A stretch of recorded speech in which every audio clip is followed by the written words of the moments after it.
What's up everyone, it's your boy Richard Wong, aka RW, back with another video, plugin video, and today we're going to take a look at Sinevibes Skew. I'm not gonna lie, I just saw this on Sanjay C's channel. I saw him showcase the plugin and I thought, yo, this is dope, let me check it out. So I went and copped it, and so we're going to take a look at it. So first I'm going to make a beat, I'm going to use the plugin on the beat, and then we'll dive into the plugin, go through exactly how I used it, and also some of the features that I didn't use. But before we get started, give me a thumbs up, leave a comment, subscribe for more videos. Let's get it.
Alright, so here we have the beat. Essentially, I started with this pattern using Omnisphere. This is from Unclean Machine, Sonic Extensions, Frozen Reels. But that's not what we're here for. We're here for Skew. So this is what it sounds like without it.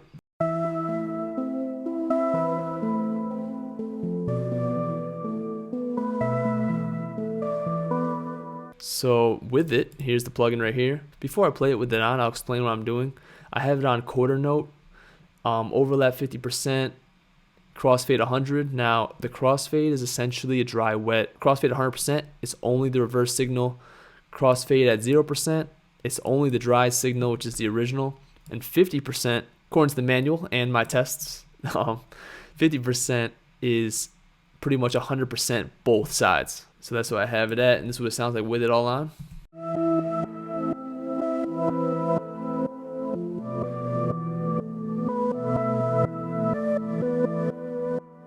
And if you caught that, it doesn't start reversing right away. It does take some time for it to process what's going on and then reverse it. That's what this overlap function is for, essentially. The overlaps function allows it to keep taking signal and quote-unquote overlap it so that it loops better over and over again, but there still will be a delay. The lower the overlap, the more of a delay there's going to be, so that's why I have overlap at 50. So if you take a look at my session, as you can see, I did bounce it out with the skew, and let me show you what happens when you bounce it out. So this is what it looks like as soon as I bounce it out. As you can see, there's this big gap right here. So what I essentially did was I got rid of that, pulled it all the way over. I guess I should be doing it with this. So essentially I got rid of that, pulled it all the way over, and then turned into a 4-bar loop. Essentially, that's exactly what I did. It is somewhat of a hassle, but it's definitely worth it. It's definitely easier than bouncing it out, reversing it, and then slicing it up, and then moving everything over and over and over. If you know, you know. All right, if you know, you know.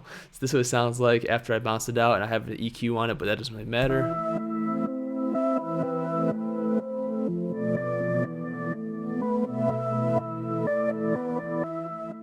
Those are the keys. Now let's move on to the flute. I put skew on that as well. Also from Omnisphere, this is what it sounds like without skew.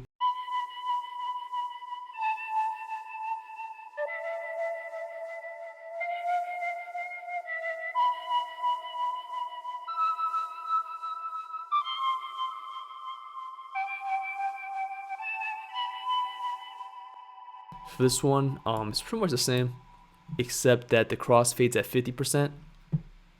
which, like I said, means the dry and the wet are both in it, both present, and everything else is the same. And as you can see, I left this one in, I didn't bounce it because I kind of liked how there's a delay in the front. I like that the flute comes in first and then the reverse comes in. I think if you're going to do 100% crossfade, you want to bounce it out and then, you know, move stuff around and do what I did here. But if you're not going to do that, you're going to have the dry and the wet. I think it's okay to leave it on. So this is what it sounds like with it.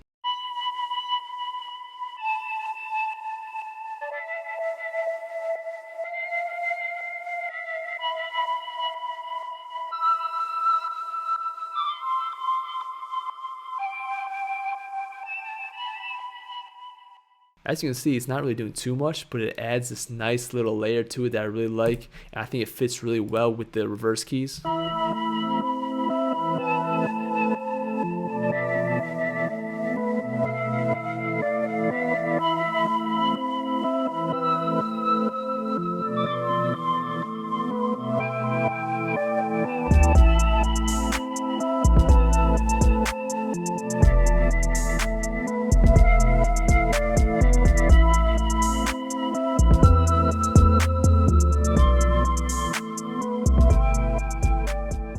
And of course, this beat is not mixed. I literally just made this. I just wanted to, you know, make it and then break down what I did with it. Now let's really dive into the plugin. Let's do it with the keys. So I already went over the overlap, the crossfade, but I'll just touch upon it again real quick. Crossfade, 100% means only reverse signal, 0% only the dry signal, which is the original. 50-50, I mean 50%, essentially 50-50. They're both there. Overlap, it's essentially how much the signal goes back into it, so that when you leave it on and then you loop it, it just is more smooth, less delay. Now let's go with the size. The size is essentially how much, where you want it to reverse. So normally when you bounce this out without skew and you want to reverse it, what do? Well, let's do that. I'm gonna not have skew on. I'm gonna bounce this out. And here we go. So now if you want to reverse it, so you can do it right here.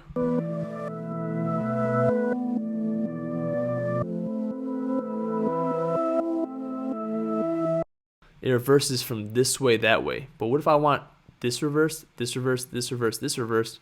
I'll have to now chop this up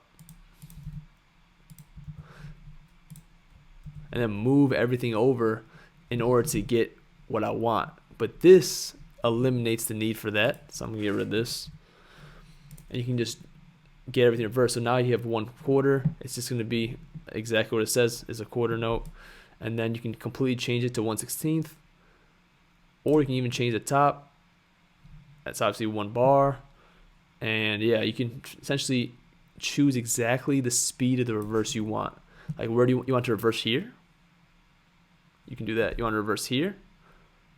You can do that. You want to start the reverse here and then go like that? You can do that as well. You can even, let's see what it goes up to, 1/16. So you can do reverses from like right here, you know. Now let's go into the curve and the intensity. So far I haven't been using this at all, but let me show you what it does. So this is the curve of the reverse, but if you want to change the intensity, as you can see, it essentially ramps it up.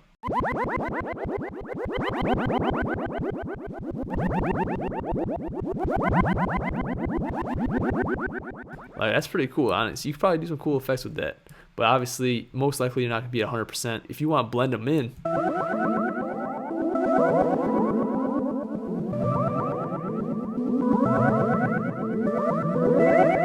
you could probably find ways to use it.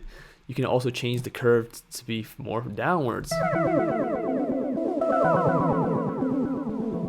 You can also go up and down. Oh, these are the exponentially up, exponentially down, which, as you can see, it curves it up more. This is the S curve.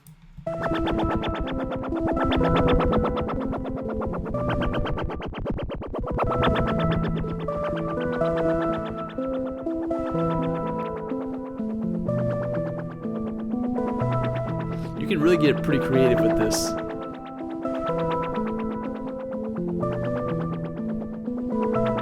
Like, you can do a lot with that, tweak it, you can automate it, you know, have it be doing some crazy stuff. For me, I'm probably mostly gonna do this, you know, crossfade 100, that doesn't even matter because my intensity is 0 anyways. But for the most part, I'm going to be using this as a reverse plugin. Oh, no wonder that was going so crazy. Let's try it again with 1/4.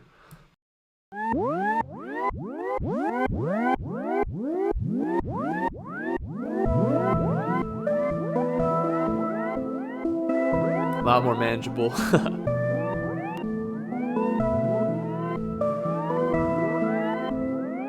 But you get the gist of it. I feel like for something like that, it's a lot of experimentation, seeing what you like, just experimenting. That's what that's for. For me, I'm pretty much only be using this as a reverse plugin, just so I don't have to do that drag thing all the time. You know what I'm saying? That's what I'm probably gonna be using it for. Now, there's other plugins that do this, like the Initial Audio Reverse, and Simon Servita has one, Retrograde. I haven't used either of those, so I really can't compare. But from using this tool right here, definitely saves me some time, and I like to see what it sounds like. A lot of times I bounce this out, reverse it, just to see what it sounds like, see if I would like it.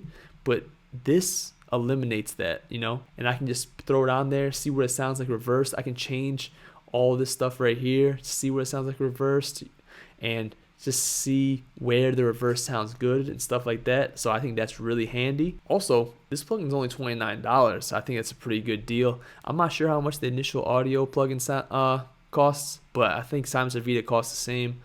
Again, don't have either of those, so I can't compare. But hey, if you're looking for something that does exactly what this does, definitely a good pickup. $29. Everything's straight and to the point.